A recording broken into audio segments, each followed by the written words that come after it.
What's up, guys? I just want to see which is the best way to do this. I just pulled in a random parking lot and I got my bike right here. But this video is going to be about who I am, when I started riding, and why. So I'll start off by saying my name is Sam, Samantha Joe. People call me Sam. That's what I prefer. That's what I've been called since I was a kid. So I prefer that, but call me whatever you want. So I started riding in 2018. My first bike was a 2018 Iron 1200 Sportster. I used to work for Harley Davidson, very short term, but I bought it from their sister store, not the store that I worked at. I've got this rad Harley baseball jersey tee kind of thing, but I just wanted to get into why and when I started riding. So growing up, I really didn't have a father figure or anyone. Like, I always thought it was the coolest thing seeing my uncles and my godfather, you know, come out on a bike. I would always want to ride with them. But my mom had a lot of, you know, guy friends who kind of did a wide variety of things. And so I always looked up to all these people because I grew up without a father. And I've always been a tomboy, so I just thought, like, all the shit you normally see guys do, I found it so intriguing, so I wanted to do those same things. So my mom, my godfather, Bob, he would always ride with a bunch of other guys, and I thought it was really cool, and I said I want to ride. But since I've been saying that I'm gonna have a Harley when I grow older, and my mom's older brother, actually, he has like his whole little Harley dungeon that he built in the back of his house. But he had a few bikes, you know, all in his days, but the last one I remember, he had a red Road King, and it was really nice. And my uncle inspired me a lot. He was a Navy veteran, tall guy, really quiet, but it's kind of like, you know who's good, you know who's not, and this guy just represented all of that. So I looked up to him a lot, and I told him that I want to ride. And, you know, considering him being my uncle, he said, well, you know, mija, you know, riding is scary, and, you know, the bike's heavy, and then basically telling me that it's for guys. And so I kind of took that and I kept it with me when I grew up, and I was like, you know what, I'm gonna put an end to that. And people kept telling me, no, girls don't ride bikes and stuff like that. I said, all right, well, I'm gonna change that. And so I was persistent and pushing, and I told everybody how much I wanted to ride, and everyone would always tell me, no, it's dangerous, you're gonna kill yourself, you're gonna hurt yourself, you know, all the same things that everybody tells you when you tell them you want to ride. But, you know, obviously I pushed past that, and I got my first bike by myself, and it was one of my biggest accomplishments. I was riding with, you know, MCs, just as like a friend, hang around, guest, whatever they call them. I met a lot of really nice people in the motorcycle community, so I have them, you know, to thank for the person I've become today, because I've become a rather tough person mentally, emotionally, but, you know, as we all are, we're still working on, you know, straightening out the wrinkled spots in our lives and our hearts. I had to sell my bike, and it was like the hardest thing that I had to do, and I was just tired of, you know, living by other people's terms and kind of like not doing enough of the things that made me happy. So this year, well, it's 2022 now, but last year, 2021, I just had enough. You know, I was like, you know what, I miss riding. That's something that contributed to a lot of my depression. I see my friend.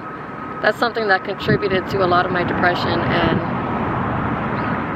the thing is, things don't work if you don't, and things won't change if you don't. So I finally got a job that, you know, is paying me, you know, a lot better than what other jobs offer you. I started chunking down on my bills, and I did all that, and I was like, you know what, I'm gonna get a bike. That's it. That's what it's gonna be. So I got a bike, and I've got a 2019 Softail Streetbob. This one was already equipped, so let me show you around the bike and tell you what I've got going on it. Okay, so we got a 2019 Softail Streetbob.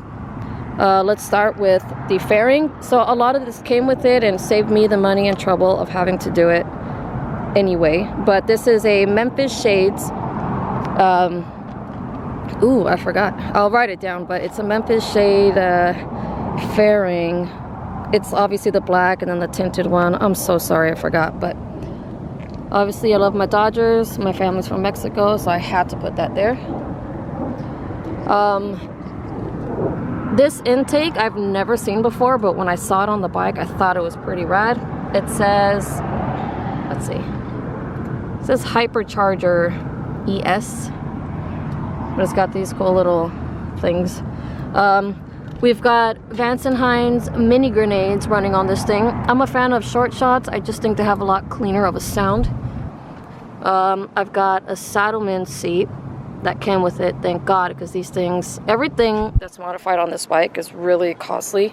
So I'm just glad I got it at a good deal. I think they only made the two-tone colored bikes, I think, for that year, something of the sort, but I'll list anything that I know and all my resources of where everything came from.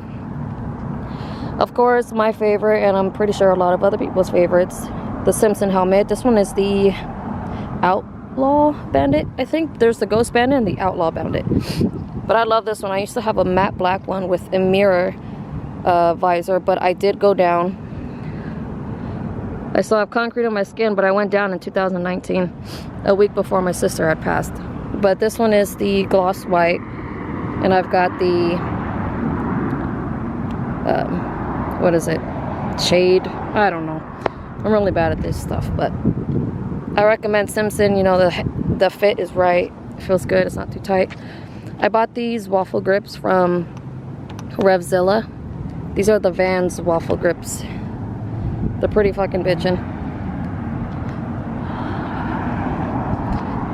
Don't judge me, my bike is dirty as hell because I don't have a garage to park it in, so it gets a lot of dust every day, no matter how many times I try to clean it. Well, that's my baby. People name their bikes like after girls, but I've always named all my vehicles guys, you know, so this one is Youngblood. I just love a lot of like 70s, 80s, 90s movie references and names. My Jeep is called Ponyboy. So Youngblood is from the old Rob Lowe movie. It was a hockey movie, and I love hockey, so I just thought that all made sense to me. My Jeep Ponyboy is obviously from The Outsiders. You got Ponyboy Curtis and Soda Pop. You know, I just love that movie. One of my favorite things is that, because people see that I'm a girl riding, and everyone starts honking, and they're always like, fuck yeah, you know, that's badass. And I think that shit just feels so good. It really does make somebody feel like $1 million bucks. And I don't know, it kind of just reminds me like, this is why you do it, this is why you ride. So I love that.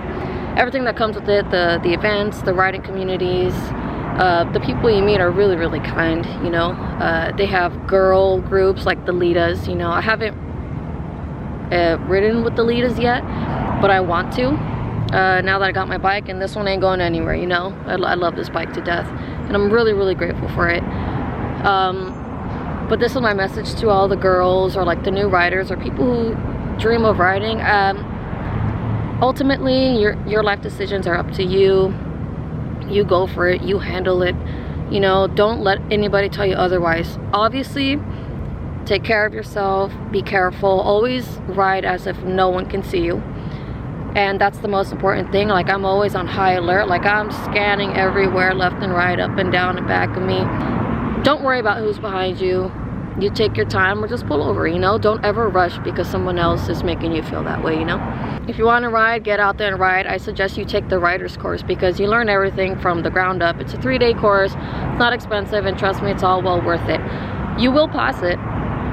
And when you do, they give you a voucher that waives the DMV riding course. You just need to take the written. And